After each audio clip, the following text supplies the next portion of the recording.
Hello guys, welcome back to another video of Monday night Raw का review. भाई बिना किसी होशियारी का फटाफट शुरू करते हैं आज का भाई मंडे नाइट रॉ का रिव्यू। भाई आज के मंडे नाइट रॉ की शुरुआत होती है हमारे कोडी रोड्स के साथ। कोडी रोड्स बाहर निकल के आते हैं। भाई वो दो बातों के बारे में बात करते हैं। भाई सबसे पहली चीज की आखिर कोडी रोड्स ने अपनी जगह क्यों भाई छोड़ दी थी रॉक के लिए आके अपने रेसलमेनिया मैच के अंदर, क्यों रॉयल रंबल जीतने के बाद भी भाई वो साइड हट गया था। तो कोडी रोड्स ने उस बात का आंसर ये दिया है कि भाई रॉक उनको बैक स्टेज मिले थे, रॉक ने उनको भाई अपने पास बुलाया, उनसे बात करी तो रॉक ने उनके कान भर दिए भाई कि हाँ कि ऑडियंस तुम्हारा और रोमन रेंस का मैच नहीं देखना चाहती। No one wants to see Cody and Roman, everyone wants to see Rock and Roman. भाई रॉक एंड रोमन बहुत बड़ा मैच है and we have to give the people more, we have to do it for the people and we have to do it for the American dream. तो Cody Rhodes कहते हैं कि हाँ भाई I am born into this business, I know what is best for business, और जो तुम कह रहे हो ठीक है भाई मान जाते हैं। लेकिन कोडी रोड्स से कहते हैं जब बाद में उसने अपनी घटिया सी प्रेजेंटेशन दिखाई पावर पॉइंट वाली जिसमें ब्लड लाइन का ट्री बना हुआ है और अपने आप को भाई बना हुआ वॉल बोल रहे हैं हम सबसे ऊपर हम ही हैं, we are the only royal family. और जब ऑडियंस ने अपनी आवाज ऊपर उठाई, ऑडियंस यूनाइटेड फ्रंट पर खड़ी हुई, ऑडियंस ने भाई ट्वीट करना शुरू किया, ऑडियंस ने भाई एक साथ हो गए, तब भाई इकट्ठे हो गए, वी वांट कोडी की चैंट लगने लगे, हर जगह ट्रेंडिंग हो गए। तब मुझे समझ में आया कि मेरे कान भरे गए थे और तब मैंने भाई डिसीजन लिया कि बस बहुत हो गया ये तमाशा, ये छुटपैया सरिया मेरे से नहीं होगी, मैं जा रहा हूँ भाई अपना मैच रिक्लेम करने के लिए। तब वो तुम्हारे सामने आए थे। तो ये चीज़ कोडी रोड्स ने भाई क्लियर कर दी कि भाई उनको कोई झटका सदमा नहीं लगा था, पागल नहीं हो गए थे वो। उन्होंने यही एक्सक्यूज दिया कि रॉक ने आकर मुझको पहले बोला तो मैंने मान लिया। अब दूसरी चीज़ जो कोडी रोड्स ने इस प्रोमो के अंदर बात करी थी कि रॉक हम समझ रहे हैं तुम्हारे अंदर बहुत बड़ा रेमानी कीड़ा, तुम्हारे अंदर बहुत प्यास है, तुम अपनी अथॉरिटी और पावर को बहुत ज़्यादा एक्सर्ट करना चाहते हो, मैं बहुत समझ रहा हूँ अच्छी तरीके से। लेकिन एक चीज कान खोल के सुन लो, मेरे कुत्ते के बारे में दोबारा कभी मत बोलना। भाई कोडी रोड्स एकदम जॉन विक वाले मोड में आ चुका है, मतलब ऐसा लग रहा है उड़ा ही देगा रॉक को इस बार। तो इसी में कोडी रोड्स ये भी कहते हैं तुमसे सीधी सीधी बात पूछी गई थी, भाई तुमने मेरे साथ वन ऑन वन मैच करना है कि नहीं करना है, उसका तुमने तो आंसर भाई ऐसा ना कर दिया। लेकिन उसको घुमा के भाई बातें घुमाना तुमको बहुत अच्छे से आता है, बात घुमा के मेरे फेंक के मार दी, कह रहे नहीं मेरे हिसाब से होगा 2-on-2 मैच कर लो रेसलमेनिया नाइट 1 के अंदर। तो कोडी रोड्स कहते हैं अब जब मामला दो लोगों का आ चुका है तो बेटा दूसरे इंसान को भी बुला लिया जाए। तो सेथ रॉलिंस को अपना दोस्त बुला के बुलाते हैं कि हाँ भाई मेरे दोस्त से मिलाओ आप लोग। तो सेथ रॉलिंस निकल के आते हैं भाई बाहर। तो सबसे पहले तो भाई सेथ रॉलिंस उस चीज़ को टीज करते हैं, देखो भाई ब्लड लाइन एक हो चुकी है, एक्नॉलेज कर लिया रोमन रेंस को, और वही एक्नॉलेजमेंट का साइन ऐसा होता है लेकिन रॉक को ऐसा बना रहे हैं। तो सेथ रॉलिंस भी इस चीज़ को टीज करते हैं, देखो भैया चमैया है, कुछ गड़बड़ होने वाली रेसलमेनिया के अंदर, क्योंकि भाई ये इत्तेफाक नहीं है, रॉक जबरदस्ती ऐसे नहीं कर रहा है, एकदम भूल के नहीं कर रहा है कि ऐसे उसके हाथ में इतनी बॉडी है कि भाई घुमा नहीं पा रहा है, नहीं नहीं नहीं, जान पूछ के लौंडा ऐसे कर रहा है। क्योंकि भाई हिस्ट्री देख लो रॉक की, जितने भैया फैक्शन के अंदर गए अपने आप को बॉस बना के निकला है। नेशन ऑफ डोमिनेशन के अंदर क्या हुआ था, शाहरुख के साथ उड़ा के फेंक दिया था ना उसको साइड में, और यहाँ भी बेटा ऐसी कुछ होने वाला है, खुद ही ब्लड लाइन के ट्राइबल चीफ बनने वाले हैं रॉक। तो प्रोमो के अंदर सेथ रॉलिंस सीधे सीधे रॉक के ऊपर फायर करते हैं, कहते हैं देखो मुझे तो रॉक समझ में नहीं आता भाई, 20 साल ज्यादा पुराना हो चुका है रॉक, मेरे मन का नहीं है उसको समझ पाना, और उसकी जितने कॉमेडीज हैं, जितने जोक्स हैं, जो कुछ भी है भाई उसकी वो पुरानी हो चुकी है, अब वो चलने वाली नहीं है। अपना मुंह तो भैया हमेशा बंद ही रखे, जब भी बोलता है गू निकलता है उसके मुंह से। तो इसी गू के टॉपिक को थोड़ा आगे गूगली बनाते हुए भाई सेथ रॉलिंस ने उसके लिए नाम भी दे दिया, कह दिया उनका नाम भाई डायरिया डोएन है। कहते भाई मैं उसको रॉक नहीं बुला सकता हूँ, मैं उसको डोएन जॉनसन नहीं बुलाऊंगा, आज से मैं उसको डायरिया डोएन बुलाऊंगा। तो मुझे तो ये नाम मतलब अजीब सा लगा, ठीक है मतलब ठीक है चलो भाई डायरिया डोएन ही सही, मुंह से कैसे निकलेगा इतना टिपिकल से डिबलीवा सा नाम। तो रॉक को गुचट्टा बुलाने के बाद भाई पूरी ऑडियंस भाई रॉक के ऊपर भाई चैंट करना शुरू कर देती है। उतनी है भाई कोडी रोड्स कहते हैं देखो मेरे को समझ में आता है तुम्हारा रेसलमेनिया में मैच है, तुमको भी खेलना है भाई, मैं समझ में आता है तुमको भी अपनी भाई चैंपियनशिप बचानी है, are you able to do that. तो कोडी रोड्स पूछते हैं क्या तुमसे हो पाएगा भाई, वो तुमको 2-2 मैच करने, तुमको अपनी बेल्ट भी बचानी है, उसके बाद मेरे लिए भी तुमको फाइट करना है, मैं I really appreciate it, but क्या हो पाएगा, नहीं हो पा रहा तो अभी बता दो भाई। तो सेथ रॉलिंस कहते हैं देखो भाई मेरी तरफ से तो हमेशा से क्लीन है, क्योंकि मुझे पता है there are few things in life which are bigger than the WWE heavyweight championships, उनमें से एक ये है, उनमें से सबसे नंबर 1 प्रायोरिटी पे कि ब्लड लाइन को तबाह करना, और उसका जो मेरे को अपॉर्चुनिटी मिला है भाई वो मैं छोड़ने वाला नहीं हूँ। तो सेथ रॉलिंस भाई पूरी तरीके से कोडी रोड्स को एकदम बैकअप करते हैं और उनसे पूछते हैं कोडी रोड्स मैं तो तुम्हें बैकअप कर रहा हूँ, तुम मुझे बैकअप करोगे कि नहीं करोगे। तो कोडी रोड्स भी कहते हैं हाँ भाई एकदम निश्चिंत हो जाओ। तो मतलब 20 मिनट का प्रोमो इसलिए हुआ है जिससे कि हम अगले स्मैकडाउन में जाके 40 मिनट का प्रोमो फिर कर सकें। कोई उसका आंसर नहीं निकला है, बस ये 4 बातें आके घुमा के बोल के कह दी गई हैं। उसके बाद हम चलते हैं रिंग की तरफ भाई, हमारे पहले एक्शन की तरफ जहां गुंथर और डोमिनिक मिस्टीरियो का मैच था कि भाई ये मजाक वाला बात है, डोमिनिक मिस्टीरियो बेचारा एकदम तबाह कर दिया गया।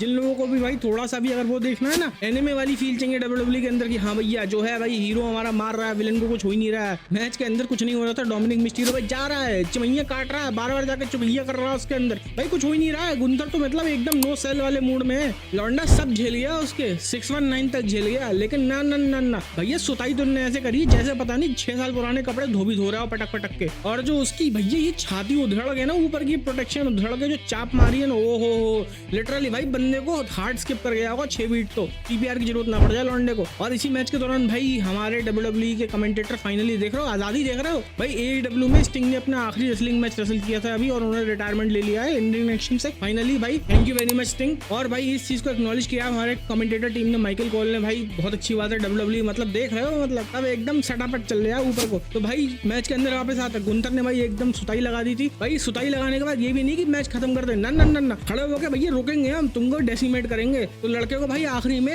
अपना पावर बम मारने के बाद बॉस्टन कैप लगाया, उसके बाद टैप आउट करवाया लड़के को। उसके बाद भाई हमारा नेक्स्ट एक्टिव मैच जहाँ पे भाई जोई स्टार्क शेना बेजलर का भाई मैच हुआ था। वो पार्टिकल्स आती हैं भाई एकदम टीम कटाना चांस और केडन कार्टर, भाई इन दोनों के मैच के अंदर कुछ नहीं होना था। पहले से ही शेना बेजलर और जोई स्टार्क वाली टीम को भाई पिछले हफ्ते से पुश करते हुए आ रहे हैं, देख रहे हो लगातार जितवाते हुए आ रहे हैं। अब यहाँ के रुकवा थोड़ी देंगे बेटा, ऐसे थोड़ी सवैयां होने वाली है। लेकिन बहुत क्लेवर तरीके से भाई ये मैच जितवाया, डिस्ट्रैक्शन की वजह से पीछे से शेना बेजलर ने आके भाई उनकी एक टीममेट को पकड़ के भाई अपना स्लीपर होल्ड लगा दिया था। अंदर आके सरप्राइज रोल अप की वजह से भाई ये लोग हार चुके हैं और जोई स्टार्क और शेना बेजलर भाई जीत चुके हैं। इनका भाई थोड़ा कन्फ्रंटेशन हुआ था किंग के साथ, हमारे डैमेज कंट्रोल जो रिंग साइड खड़े हुए थे। अगले हफ्ते इन दोनों टीम्स का भाई टैग टीम चैंपियनशिप के लिए मैच होने वाला है।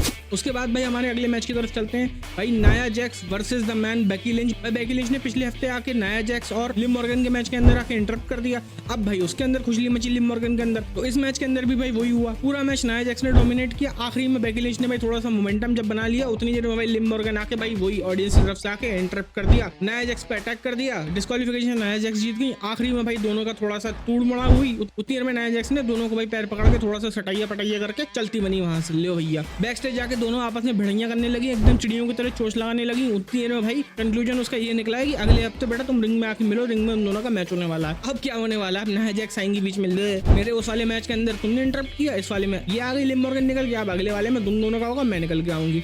तो प्रेडिक्टेबल WWE। उसके बाद पूरी रात के बैक स्टेज मूवमेंट मिलाने के बाद भाई कहानी ये निकल के आती है, एडम पियर्स ने अनाउंस कर दिया है अगले हफ्ते इन 6 लोगों का भाई मैच होने वाला है। भाई गॉन्टलेट मैच चलेगा और जो ये बंदा जीतेगा वो रेसलमेनिया जाएगा सीधे के सीधे भाई गुंतर के साथ इंटरकॉन्टिनेंटल चैंपियनशिप का मैच करेगा। लेकिन मुझे क्यों यहाँ लग रहा है कि एक बंदा नहीं जीतेगा, सबके सब जीतेंगे, सबके सब जीतने के बाद भाई कहीं लेडर मैच हो जाएगा। तो वो वाली फीलिंग अभी भी आ रही है क्योंकि भाई ये मैच बहुत कैओटिक होने वाला है। उसके बाद भाई हमारे अगले मैच की तरफ चलते हैं जहाँ पे भाई अपोलो क्रूज वर्सेस रिटर्निंग अंड्राडे का भाई मंडे नाइट रॉ का रीडेब्यू था। इस मैच के अंदर ऑलरेडी भाई आप समझ रहे हो अंड्राडे का रीडेब्यू है, हरवा तो सकते नहीं है उसको। तो एकदम भाई 6-7 मिनट का प्यारा सा स्क्वैश टाइप का मैच था। स्क्वैश तो नहीं बोलेंगे क्योंकि स्क्वैश के अंदर तो पूरा ही वो हो जाता है। भाई अंड्राडे ने आके अपने वही सारे पॉपुलर मूव जो वो मारते हैं, और सबसे बढ़िया तो भाई उनका जो भागते हुए आते हैं दोनों घुटने भैया ओ हो मुंह के अंदर आके एकदम मतलब जबड़ा हिल लौंडे का। उसके बाद अपना फिनिशर मारा भाई, क्लीन विक्ट्री लेके चले गए अपोलो क्रूज के ऊपर से। उसके बाद हम बढ़ते हैं अपने अगले मैच की तरफ भाई, जजमेंट डे वर्सेस इंपीरियम। मतलब ये बात समझ लो इस मैच के अंदर दोनों हील हैं, इधर वाला भी हील है उधर वाला भी हील है, मतलब कोई भैया बेबी फेस है ही नहीं इस मैच के अंदर। तो ऑडियंस किसकी चूज करे, तो ऑडियंस ने भैया एक चुन लिया जजमेंट डे को उठा ली, हाँ भाई जजमेंट डे हमारे सेवियर हैं, चलो भाई इन्हीं के लिए चीयर कर देते हैं। और इस मैच के अंदर भाई पूरा दिखाई दे रहा था कि भाई डेमियन प्रीस्ट हमारे भाई एकदम चिड़चिड़ा चुके हैं। दुनिया उनसे कह रही है बेटा तुम भाई कभी money in the bank cash in नहीं कर पाओगे, कभी भी तुम वर्ल्ड हेवीवेट चैंपियन नहीं बनोगे, तुम्हारा सारा मूवमेंट कभी आना ही नहीं है। तुम उस ब्रीफकेस को लेकर हमेशा रखे रहना, उसी ब्रीफकेस से अपनी चड्डी बनियान रखना, और उसके बाद जब तुम्हारे बच्चे स्कूल जाने लगे तो उन्हीं ब्रीफकेस के अंदर उनकी किताबें लेकर उनको स्कूल भेज देना। तो इसी फ्रस्ट्रेशन में डेमियन प्रीस्ट अपना साउथ ऑफ हेवन चोकस्लैम मार के भाई ये विक्ट्री ले लेते हैं अपने नाम। उसके बाद भाई हमारा अगला match Sami Zayn versus Ivar, जो कि भाई बैक स्टेज बना था, जिसमें कि सैमी ज़ेन अपनी भाई कहानी बता रहे थे कि फाइनली मेरे लिए रास्ता खुल गया है रेसलमेनिया जाने का। तो तीर में आइवर बोलते बेटा तुमको किसी ने रेसलमेनिया जाने का इजाजत दे दी, मुझसे तो तुम लड़े नहीं हो, मुझसे जीते नहीं हो, हम जाना चाहिए मेरे को, तुम पता नहीं क्यों उठ के चले आ रहे हो। सैमी ज़ेन कह रहा ठीक है भाई रिंग में मिलते। तो रिंग में मिलने के बाद जो आइवर ने धोया है ना उसको, ओह, और मैच पे तो कहानी कम, कहानी गई थी भाई वालहल्ला के एंटलर्स पे। भाई जो 12 सिंगा का जो हेमलेट पहन के आती है ना, वो हेमलेट के ऊपर पूरी की पूरी कहानी थी भाई। बाय द वे उसे हेलमेट बोलते हैं लेकिन भाई मजे के लिए हेमलेट ही सही। तो माइकल कॉल तो भाई लौंडा एकदम खुश, एंटलर देख के भैया एकदम खुश हो चुका, ये हेमलेट चाहिए मेरे को। तो भैया वालहल्ला आई है उनके ऊपर ही तान दिया है ऊपर, भैया हेलमेट पहनो तुम बन जाओ 12 सिंगा। तो भाई माइकल कॉल हेमलेट पहनने के बाद वहां से कमेंटेट कर रहे थे पूरा का पूरा मैच, तो भाई वो हेलमेट के बारे में चला गया।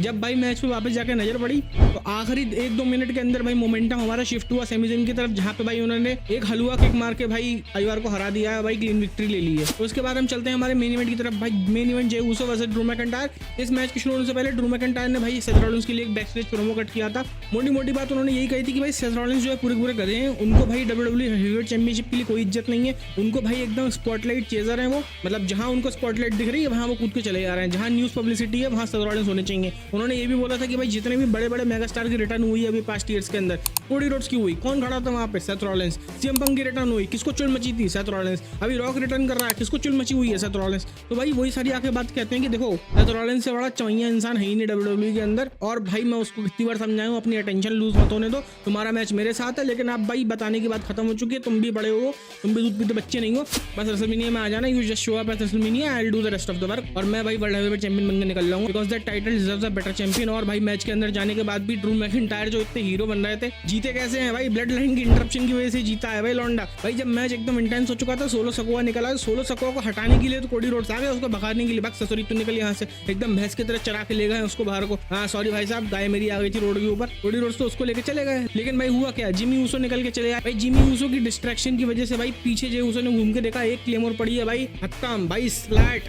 मेन इवेंट जे ऊसो एकदम भाई 55 इंच की टीवी एकदम चिपक गए धरती पे। मैच तो खत्म हो गया। ये 5-6 मिनट की मैच की मेन अट्रैक्शन, ये मैच नहीं था, मेन अट्रैक्शन था, main moral of the story है। इसके बाद जिमी ऊसो भाई कुर्सी लेके उसको मारने के लिए आते हैं अपने भाई को, लेकिन भाई सेथ रॉलिंस बीच में आ जाते हैं बचाने के लिए, क्योंकि भाई उन्होंने बोल दिया था कि वो ब्लड लाइन को छोड़ने वाले नहीं है। तो सेथ रॉलिंस की बचाने के चक्कर में पीछे से भाई उनका डिस्ट्रैक्शन हो रखा होता है, ऑब्वियसली भाई वो उनका सारा फोकस ब्लड लाइन के ऊपर होता है। ड्रू मैकिंटायर इसी मौके का फायदा उठा के एक क्लेमर उनके बीच लड़ देते हैं और भाई दिखाते हैं उनको, देखो भैया जो होता है डिस्ट्रैक्ट अगर हो जाते हो तुम। तो भाई इसी के साथ आज का हमारा मंडे नाइट रॉ खत्म हो चुका था। फिर मिलते हैं अगली वीडियो के अंदर, तब तक के लिए भाई बाय बाय।